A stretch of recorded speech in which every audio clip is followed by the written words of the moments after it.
Selamlar. Güzel gidiyor etkileşim. Çok sorular gelmeye başladı. Neden siyah gömlek, işte neden masa başı diye buna bir açıklık getirmek ister misin? İsterim. Siyah toprak annenin rengidir. Hepimiz toprak annenin çocuğuyuz. Ayrıca şamanlar için Earthkeeper derler, toprak bekçileri derler. O yüzden toprak annenin rengini temsil ettiği için siyah gömlek, siyah pantolon giyiyorum. Şu düzenle ilgili de suyum var, su içiyorum. O yüzden ayrıca ekstra bir şey yok. Bardağı çok seviyorum. Mutluluk diyor, smile diyor, gülümsemekten bahsediyor. O yüzden hoşuma gidiyor bardak var. Gözlüğümü çıkardım. Hani benle ilgili olan şeylerin hepsinden soyundum diye ben bunu böyle koydum. Gözlüğümü çıkarmayı. Sadece benim şu an. Herhangi bir kılıfım, bir kimliğim olmadan benim anlamında. Beyaz kağıdı soranlar oldu. Beyaz kağıda hem önünde beyaz kağıt var, elinde kalem var. Çizmiyorsun da niye orada duruyor diyorlar. Bunu ben özellikle koydum. Beyaz kağıdı özellikle istedim. Eskiz kalemini özellikle istedim. Hem iç mimarlığı temsil ediyor benim için eskiz kalemi, hem de beyaz kağıt ve eskiz kalemi olduğumuz, içinde bulunduğumuz şu an sonsuz olanaklarla dolu. Dün bizim değil veya bir dakika öncesi de bizim değil, geçti. Bir dakika sonrasını bilmiyoruz. Gelecek de bizim değil ama içinde bulunduğumuz bu an tamamen bizim. Ve içinde bulunduğumuz bu an sonsuz olanaklarla dolu. Bunu temsilen, yani şu an istediğimiz her şeyi yaşayabiliriz ve bu andan itibaren istediğimiz her şeyi ekip o meyveleri yiyebiliriz anlamında beyaz kağıt ve eskiz kalemi var. Yani aslında her şey bizim elimizde. Bundan sonra ne yaşayacağımızı da seçebiliriz.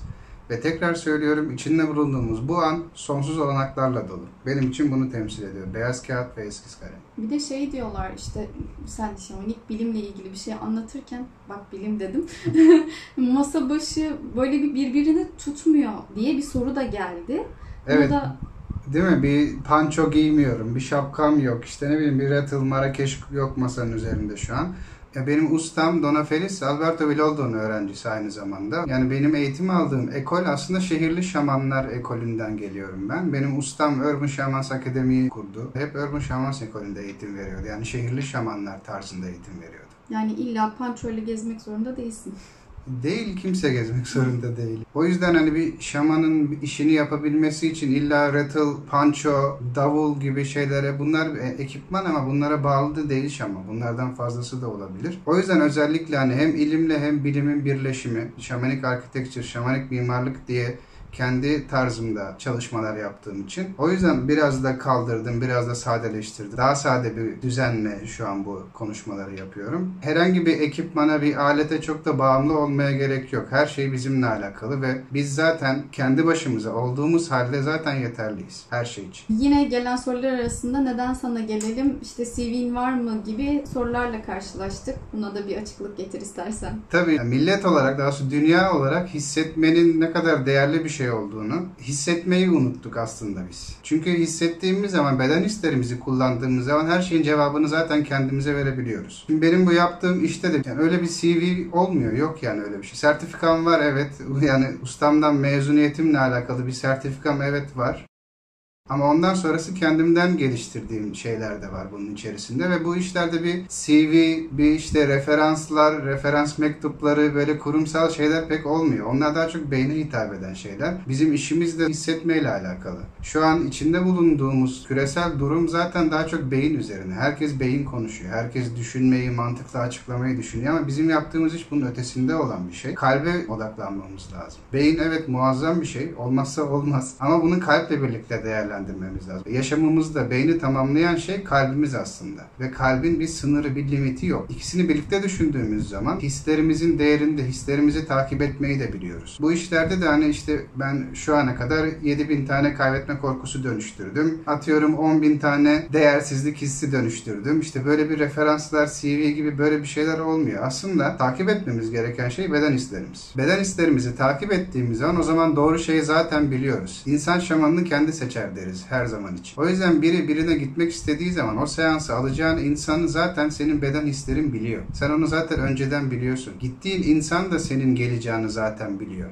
Bazen bir hafta öncesi, bazen aylar öncesi, bazen birkaç gün öncesinden zaten gideceğin şaman senin ona geleceğini sen olarak bilmese de o hisleri biliyor. Atıyorum senin ana mevzun değersizliktir. O zaten o bir hafta veya o birkaç gün neyse öncesinde birinin ona değersizlik hissini dönüştürmesi için geleceğini zaten o şaman önceden biliyor. Bunlar hep beden hisleriyle oluyor. oluyor. Beyinle değil de kalbimize daha odaklanmamız lazım. Hissetmeyi tekrar hatırlamamız lazım. Bir tane örnekle açıklayayım bunu. Kinesiyolojide bir kas testi vardı. Ellerimizi böyle yaparız. Dalışta okey gibi. Ve birbirinden çıkarmaya çalışırız. Kimi için bu evettir, kimi için bunun çıkması evettir. O değişebilir. Ama bu kas testini ben kendimden bir örnek vereyim. Puzzle yapıyordum eşimle. 1000 parça puzzle içerisinden önce köşe parçalarını ayırdım. Hadi 50 parçayı çıkardık diyelim. 950 parça kaldı geriye. Bir köşe parçası eksikti. 1000 parçanın içerisinden sadece kas testi yaparak hani 4 öbeğe ayırdım ben onu. Bu öbekte bu öbekte mi? Hayır, evet, hayır, evet. Baka baka 1000 parçalık puzzle içerisinden tek bir köşe parçasını buldum. Ama ben şunu biliyordum. Gördüklerimden daha fazlasını beynim zaten çoktan algılıyordu. Yani o 1000 parçaya baktığım anda o köşe parçasının nerede olduğunu zaten ben onu çoktan algılamıştım. Sadece farkında değilim. O yüzden beden hislerimi, kas testini takip ederek, beden hislerimi takip ederek onun hangi öbekte olduğunu vücudumdan öğrendim aslında. Yani zaten bende olan bir şeyi kullandım ben orada. O yüzden hissetmeyi tekrar hatırlamamız lazım. Neden bana gelelim? Neden ona gidelim? Neden şuna gidelim? Bu işte hep beden hisleriyle alakalı. Birinden seans alacaksanız o insana gitmeyi istiyorsunuz zaten. Ben buna güveniyorum diye içinizden geçiyor. Güven hissediyorsunuz. Ben bu insandan seans alabilirim diye. Zaten bedeniniz onu hissediyor. Burada takip edeceğimiz şey referanslar, CV'ler, işte kaç tane bilmem ne mevzusu dönüştürmüş değil de beden hisleri oluyor. Beden hislerine göre hareket ediyoruz. Bizim seanslarda da en çok kullandığımız şey beden hisleri. Beden hisleri üzerine kurulu bütün seans. Çünkü beden hisleri değişmiyor. Manipüle edemiyorsun. Onlar zaten bedeninde, o hislerin rehberliğinde biz doğru yere gidebiliyoruz zaten. Kendimiz için de, gelen danışan için de. Ama beyinle düşünerek gidebileceğimiz yerler değil bunlar. Veya düşünerek bulabileceğimiz sonuçlar değil bunlar. Beden hislerimizi takip etmemiz lazım. Tekrar hissetmeyi hatırlamamız lazım. Çünkü asıl gücümüzü hissederek aşabileceğiz. Düşünerek değil, hareketle ve hissetmeyle aşacağız. Kentselleşme biraz daha böyle beyne yoğunlaşmak galiba. Evet, bütün konumuz beyin. Herkes beyin konuşuyor. Beyin şöyledir, işte şu bölgesi böyledir, bu bölgesi böyledir ama niyetin gücü var, kalbin gücü var, sevginin gücü var. Bunların hepsi beyinden öte güçler ve bunları kullanmayı unuttuk biz aslında bu küresel yaşam içerisinde. Beynimiz de çok şükür iyi ki var. Evet, hani beynimizi çıkaralım, kenara koyalım değil. Beynimiz dursun ama asıl odağımız kalp, asıl odağımız hisler. O zaman ruhumuzu dinleyebiliyoruz. O zaman gerçeği görebiliyoruz çünkü. Beyin ve kalp dengede olursa ancak. Evet, beyinle kalbi birlikte kullanarak. Yani ilimle bilimi, geceyle gündüzü, siyahla beyazı her şeyi dengede tutarak potansiyelimizi aşabiliyoruz ancak. Peki bu çalışmalar kesin işe yarıyor mu? Sana bağlı. Yani gelen insana bağlı bunlara. Evet, her seansta bir şeyler dönüşüyor. Sen istesen de istemesen de dönüşüyor ki zaten bir niyetle geliyorsun oraya. Ve senin izin verdiğin şey kadar dönüşüyor her şey. Yani dünyanın en usta bilmem nesi de olsa sen eğer o noktaya, o mevzuna girmek istemediğin zaman kimse sendeki hiçbir şeyi dönüştüremez. İşe yarıyor mu? Evet, kesinlikle yarıyor ama sana bağlı. Ne kadar faydayla çıkacağın, o seanstan, o çalışmadan ne kadar çok şey dönüştüreceğin tamamen sana bağlı. Senin niyetinle alakalı. Bunu da takip etmenin tek yolu, tekrar söylüyorum, beden hislerini takip et. Hissetmeyi tekrar hatırlamak. Bizim asıl gücümüzün olduğu yer beden hislerimizde çünkü. Onları kullanarak çok daha fazlasını yapabileceğiz. Düşünerek veya beyinde kalarak, plan yaparak, böyle teknik olarak değil yani. Her şeyi birlikte kullanarak. Seanslara gelmek isteyen insanlarda ilk etapta bir korku oluşuyor. Hani ben bu kişinin evine veya alanına gideceğim ama neyle karşılaşacağım gibi hisler oluşuyor birçok kişide daha doğrusu.